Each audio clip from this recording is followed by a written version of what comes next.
For many years, one of the biggest global equity funds in Australia has been the Credit Suisse International Shares Fund, managed by Capital International. Following the New Year announcement that Aberdeen will acquire the majority of Credit Suisse Global Asset Management, Aberdeen's international equity team will take over the fund's management from around mid-June 2009. So what does this mean for current investors in the Credit Suisse International Share Fund?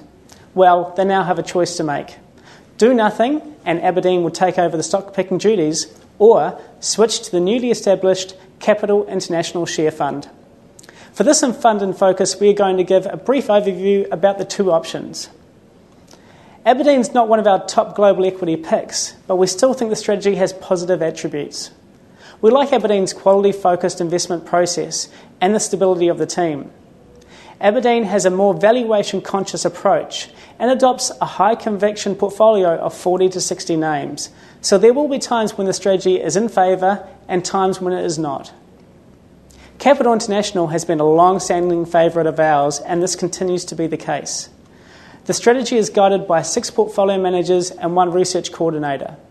This is a very well-diversified approach with an excess of 200 names, and the portfolio will tend to exhibit a slight growth tilt. It's the diversification, quality of the personnel, and the multi-portfolio manager structure that makes this an ideal core global equities holding. So what are the issues to be aware of here? Well, firstly, investors should understand the impact from the management change on your overall global equities exposure. Both options are very different, and there is only a small overlap in holdings between the two. Capital, for instance, had around 50% in the US at the end of March, while Aberdeen had just over 25%. For more information, we suggest you read our full research reports for both funds. One final but important point: long-term investors need to be aware of any tax consequences that come from shifting funds.